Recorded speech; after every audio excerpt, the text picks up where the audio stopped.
Welcome to Soaring the Sky, a glider pilots podcast. Hello, my name is Chuck. I will be your host. This is episode 25.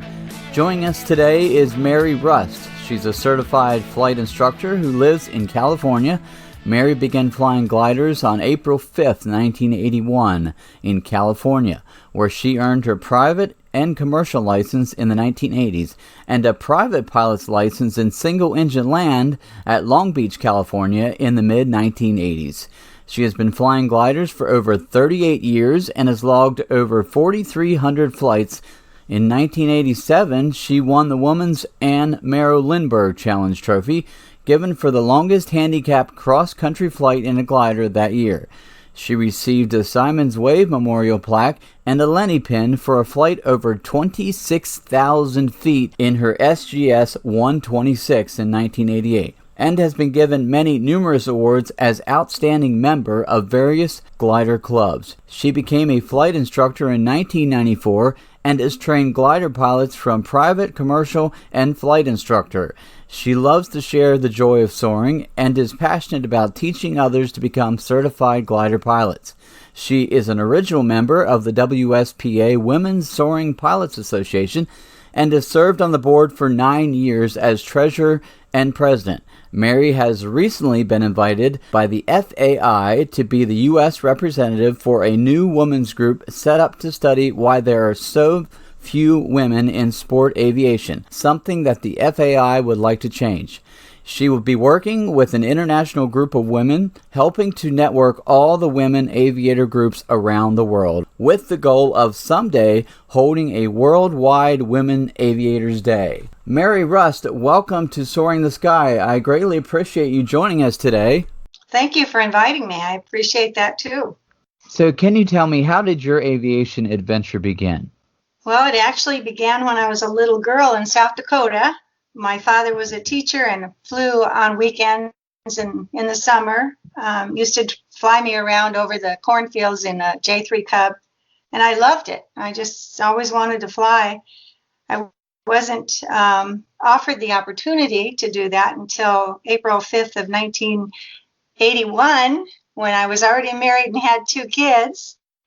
And the first flight, I was hooked on it.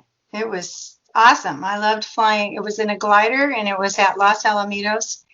And at the time, it was run by the Navy. Los Alamitos is near Long Beach, California. And that's where I lived at the time, in Long Beach. So I started taking lessons with the Navy Aero Club and Long Beach Soaring. It was named at the time. We had winch launches every Tuesday, and on weekends we did aero tow. So by the time I soloed one day on winch and the next day on aero tow. And it's just been wonderful ever since. I had to stop in the middle of my training to have my 3rd child. I was too pregnant to hold the stick all the way back, and couldn't run the wing anymore. So at 6 months pregnant, I quit for about 6 months. And since then, I've been flying pretty much all the rest of my life. I just turned 70 years old, and I'm still flying. Oh, that is awesome. I have to ask you, because it's something we haven't really talked about on the podcast much, but that is winch launching. Can you tell me a little bit about that and how it works? I haven't experienced that. I've just done the aero tow. But how was that? Well, it's exciting. You go from 0 to 55, 60 miles an hour very, very quickly. And within seconds, you're up to 1,000 feet or higher. I think my highest launch was in a 126, and I got to 2,000 feet. So you can get off at 12 or 1,500 feet and actually soar. One of the most fun times I had was one day at 29 Palms Airport, flying with an old friend of mine, Harold Katinsky, in a L-13. We took off together just for fun because we were both instructors. It seems like we're always working with students, and it was fun just to fly together. I'd known him since he was in high school. And we took off. We got up there. I think we got off around 1,200 feet, and we thermaled up way higher than 10,000 feet. We were up for a while, and then we did some spins and aerobatics on the way down, so it was really quite fun. So winch launching is a great way to stay current in the wintertime. It's cheap. You know, you can get a launch. Well, we used to do our launches for $10, and you get a lot of takeoffs and landings. The downside is you have a lot of experience with takeoffs and landings, but not a lot of hours, because sometimes it's a 2 or 3 minute flight, maybe sometimes a 5 minute, or maybe like when you're in a dry lake or in a nice airport out where it's real warm and there's a lot of thermal activity, you can stay up for a long time.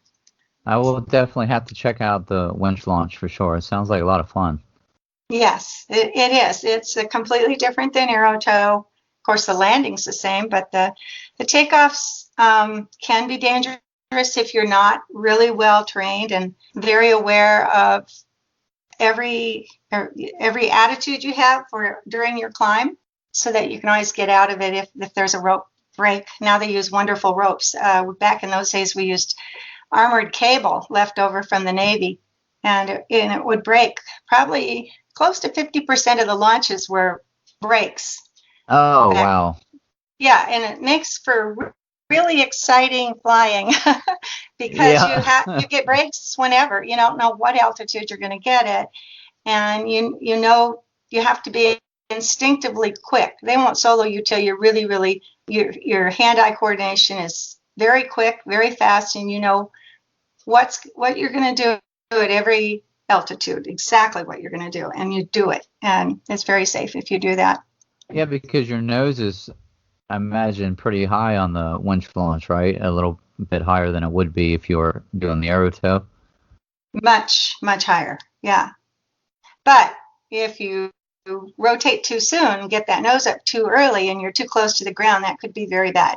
So if it broke. So we don't. Yes. You know, if you're conservative and you're careful, and you can do a lot of winch launching for years and years like they do in Europe, and it costs very little money. So it was always a great way to stay current, and it was close to home for me, so I got to do a lot of it. Now, you're a part of the Women's Soaring Pilots Association. Can you tell me about that? It was started many years ago by Bertha Ryan and Nancy Evans. When they got together from the SSA, they worked there part of the time when it was here in California in Santa Monica, and I met them out at Tehachapi at Skylark North, and it's now called Mountain Valley Airport. But I met them, and they said, "Would you like to join a network of women that are glider pilots?" And I said, "Sure." And it was, I think, $8 a year, and it paid for your newsletter. There was really no organization to it other than we had a newsletter, and it kind of hooked us together. We shared stories, but it did help it grow. It grew across the United States pretty quickly. And during those first years, we put on seminars. We've already had over 41, 42, I think, seminars. But after about 10 years, they decided to form a real group, you know, get a president and a secretary and all that kind of stuff. So we actually ended up with a president who was a lawyer from Dallas, Texas, Sharon Smith, and she organized the first corporate papers to get our nonprofit status. And we're incorporated out of the state of Texas with our federal ID number and our nonprofit status, falling under the educational section for educating women in aviation. And later we applied to become division status of the SSA, and we did receive that status. So now we're actually a division. We have been for many years now, and we're doing really well. We have grown through the years. We have members from all over the United States and Canada and Europe. Actually, we're in 17 countries. So it's been great. It's grown. We've had international seminars. Not every year we have a seminar. That's our goal, to get put on a week-long seminar for women.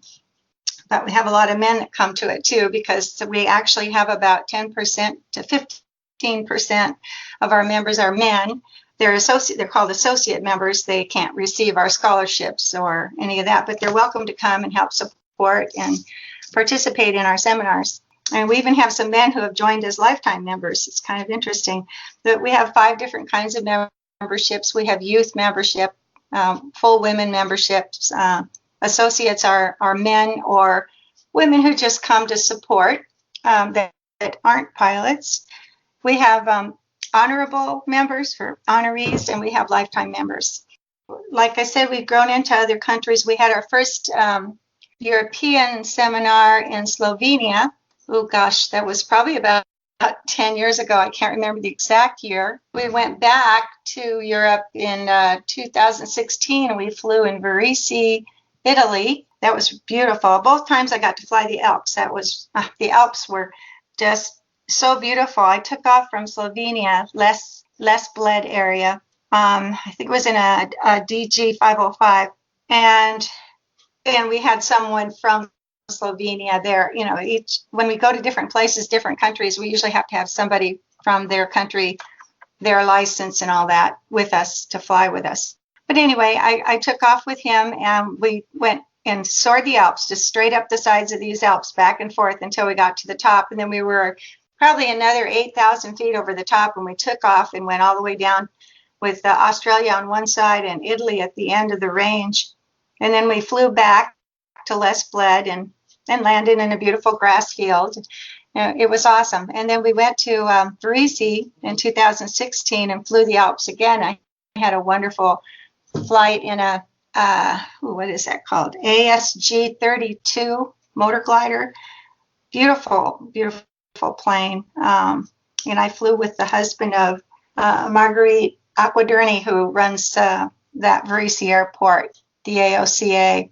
So just a really, really wonderful trip. A lot of our trips are, just around the United States, different places. I just got back last Thursday from a trip to St. Louis, Missouri. Actually, we flew in Highland, Illinois, where they have their glider port, and we did a week-long seminar there. We've been in Canada and just pretty much all over the United States. We're going to be going to Sugar Bush coming up next year, and the year after that we'll be in Germany. Oh, very cool. Yeah. So. Well, I was going to ask you about one of your most memorable flights, but obviously the flight over the Alps, that sounds pretty amazing. But if you have another one in mind, I'd love for you to share that also. I have had 4,300 and something flights. It's really hard to decide which one's the most memorable. Yeah, I would imagine. I think that probably the most memorable would be my diamond altitude in my 126 at the time. I wanted the Simmons Wave Memorial plaque, and I did get that, my Lenny pin. I was just a little over 26,000 feet on that flight. I'd been above 20 many times. This is back before we even had set up wave windows. And that was in a 126. Yeah, it was pretty cold, minus 45 degrees Fahrenheit. Wow. Yeah, it can get pretty cold up there.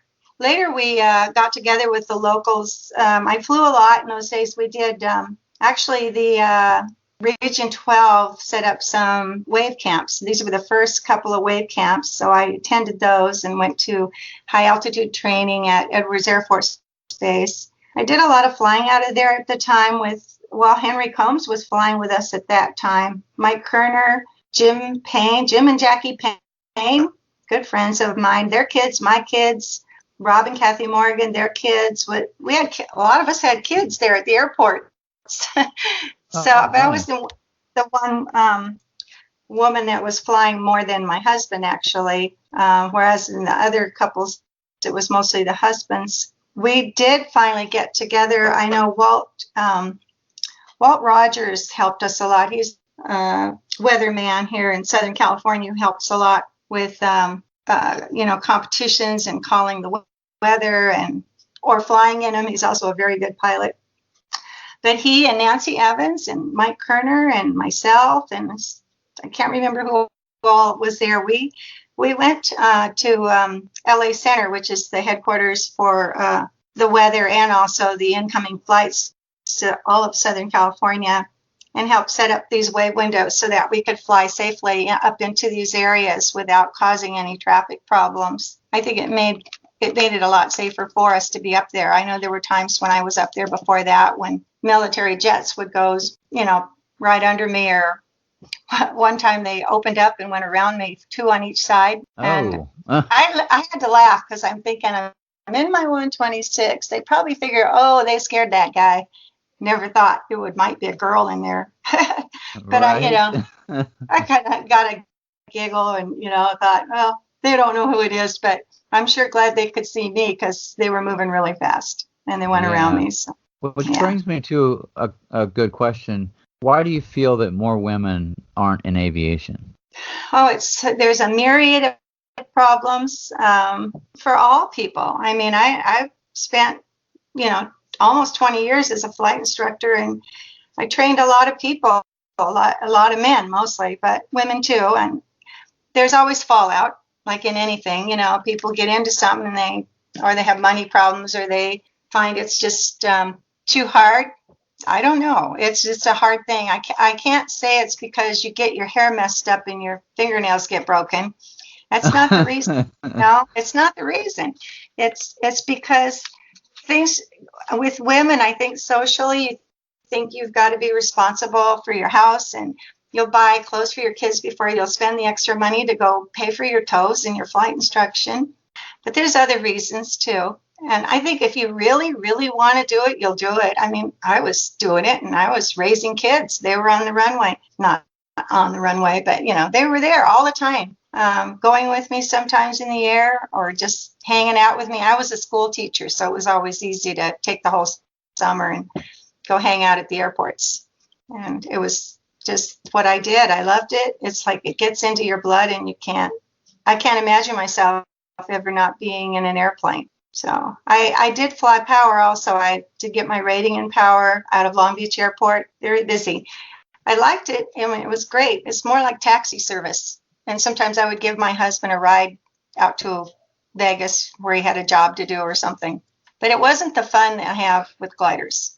Not anything close. So I don't fly it very often anymore. My son owns an airplane and a helicopter and does a lot of flying. My one daughter soloed in gliders, but my other daughter was always seasick, so she didn't take it up. So I don't know.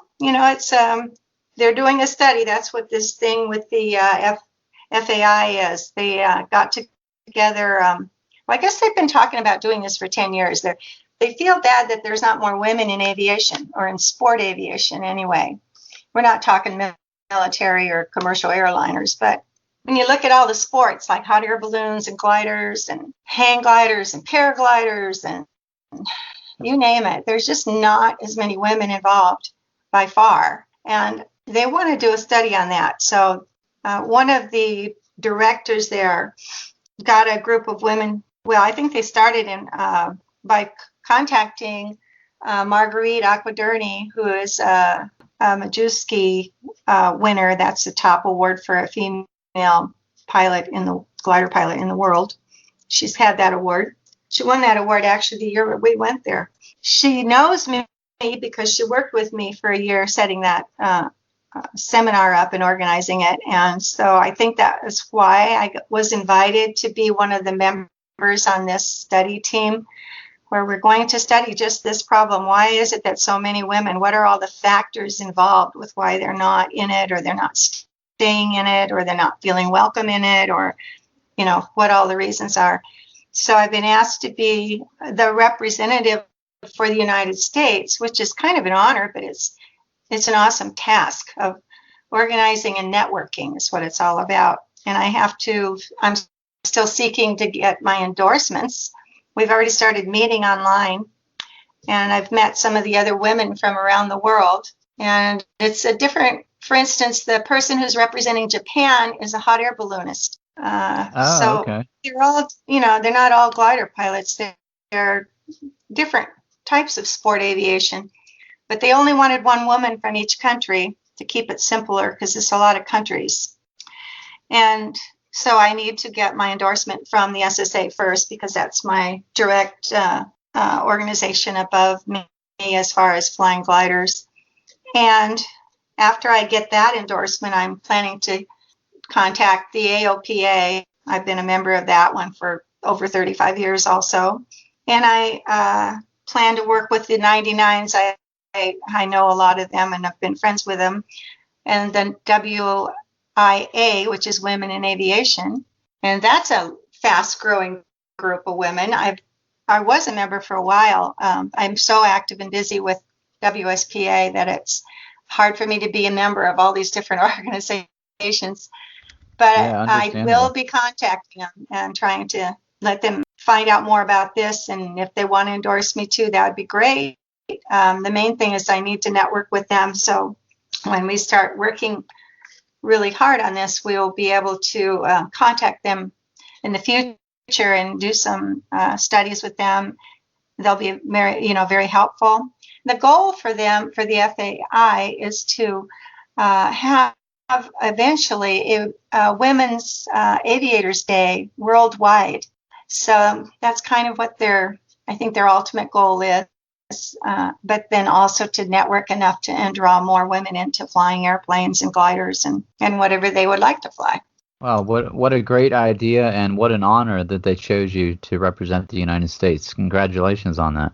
Thank you. Yeah, it's an honor, but it's also it's going to be hard. I mean, it's going to be a lot of work for me, but I've been on the WSPA board now for 10 years, coming up 10 years, and I told them after 10 I'm going to be going off that board. And I thought, I'll just retire a little better here. But I think I'm going to be pretty busy with my new, when one door closes, the other one opens, and I have plenty to do with this new endeavor. Now, you were an instructor for a while, right? Right. What was one of your most challenging things you found as being an instructor? Well, I'm a teacher by trade. I was an instructor at the college level, also at training teachers. So I know a lot about how people learn. And there isn't a whole lot of difference between kids or teenagers or adults. Pretty much we all learn a lot alike. We all have different modalities. And so actually teaching the art of gliding and breaking it down into little chunks so they could learn it was kind of right up my alley. It wasn't something that I found really challenging, although it is. I mean, it's always challenging. A lot of times teachers will think that because they said it or they taught it that you should know it, but they don't check for understanding to see if they really have it. So that's what tests are all about, right? But you don't wait to test them when you're in aviation. So you need to do a lot of that checking for understanding.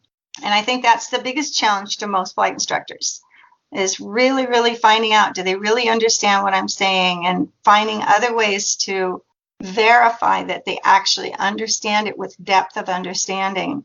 And that's what you want, not just that they can pass the test, pass a written or an oral with rote answers, to have a real discussion and really understand what they're talking about when they prep themselves for the orals.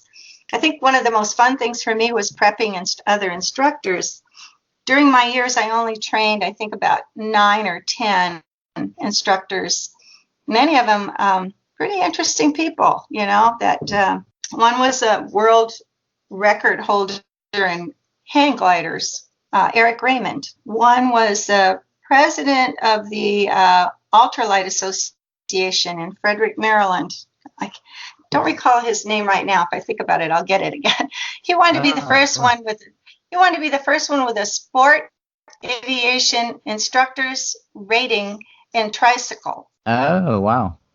Those kind of light sport tricycle gear. So he was seeking out an instructor and a DPE that had a background in hang gliders, and where he could get a sign off and then actually get ultimately the very first instructor rating in the United States in that form.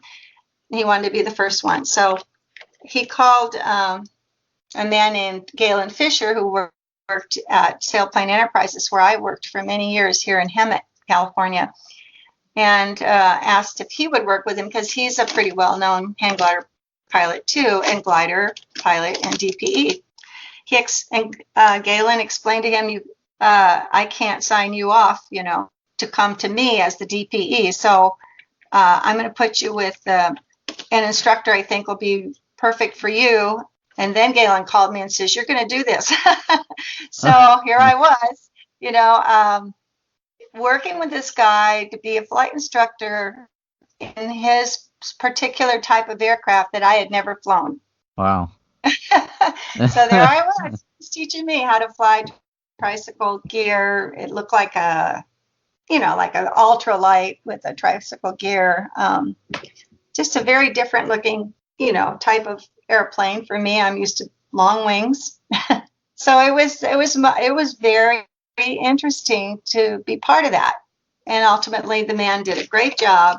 He was, of course, brilliant. And so it was just wonderful to work with him. I've worked with a lot of people from all over the world who came to Southern California to learn to fly from other countries. And if they had the slightest accent and the other instructors didn't want to work with them, they give them to me. I'm a bilingual specialist, and I spent my whole life working with people who speak other languages. That's where my degree is, in foreign languages. And so they'd give them to me, or if they were so elderly that people said, "Oh, they'll never learn," they give them to me. So I was often flying with the ones nobody else wanted to fly with. And, to be honest, some of them, they couldn't learn from me either. I mean, you have to be able to make that decision and say, I'm sorry, I don't think this is going to work out for you. Some of them, I actually made great progress with them. And I remember one elderly man, he was probably in his 60s, but at the time I thought he was elderly. Anyway, he did finally solo, and he finally got his license. He came to ground school with me. I did a ton of ground school for not just my club, my commercial operation, and for other clubs in the area. I'd organize them for all of us. In the winter, it's a good time to do that, even in Southern California, because it'll rain and ruin the day. So we often did ground schools every weekend. This man I was telling you about came to the ground schools and went through everything. He ended up doing very well as a pilot. He joined one of the clubs and stayed and flew for probably another almost 10 years of wonderful flying until he was well into his 70s, and then he quit. But he had many wonderful years because he didn't give up and I didn't give up on him. He was very safe. Never had a problem with him. So. That's great. What a great story. He was able to do all that flying. Yeah. If I could ask you, what advice do you have for other pilots, not only to be better pilots, but to fly safer? What would you tell them? Well, you know how they say there's no old, bold pilots? Yes. Stay humble. That's what I would say. Stay humble. Don't think you're better than you are, because when you think you're better than you are, you're looking for trouble. You're going to have a problem, and it could be deadly. So, yeah, I think staying humble. And I think the other thing is that people get to a certain level and they think that they're going to stay at that level, but they don't continue to study. They don't continue to strive for a higher rating. They are actually backsliding. They don't know it, but they really get nervous when it's time for a BFR because they don't remember anything, because they haven't been studying. They haven't been doing anything. If you're constantly studying and trying to learn something new, you'll be fine. You need to keep growing, because there's no such thing as being on a plateau. It's backsliding as soon as you stop. You're starting to go down. You need to keep working and study all the time and learn everything you can learn. That's what I would say. Some great advice. And like they say, pilots are always supposed to be learning, or we never stop learning. That's right. Mary, I greatly appreciate your time today. Thanks for being on the podcast. It was a lot of fun. It was great to have you. I wish you the best of luck with the research. I know it's going to be a lot of work, but you're a great person to do that, and I know that's why they chose you. Thank you very much. Appreciate it. You are welcome, Mary. Thanks again for your time here on the podcast, and thank you for listening to another great guest here on Soaring the Sky. If you want to jump online and drop us a note, if you're a glider pilot and you'd like to tell us your story here on the podcast, I would love to talk to you. Chuck at soaringthesky.com. You can get a hold of me there. Also, while you're online, soaringthesky.com, our website, with all of our guest pilots from previous episodes. Check that out. We are on Instagram and Facebook. You can find us at Soaring the Sky Podcast. If you would like to just say hi, feel free to drop me a line at chuck@soaringthesky.com. It's hard to believe we've already had 25 episodes, but I would like to thank a few people that helped me out behind the scenes. Kim, who has written and produced the intro and outro music for the podcast. A lot of hard work went into that, and I greatly appreciate that. Zach, he did the artwork for the logo.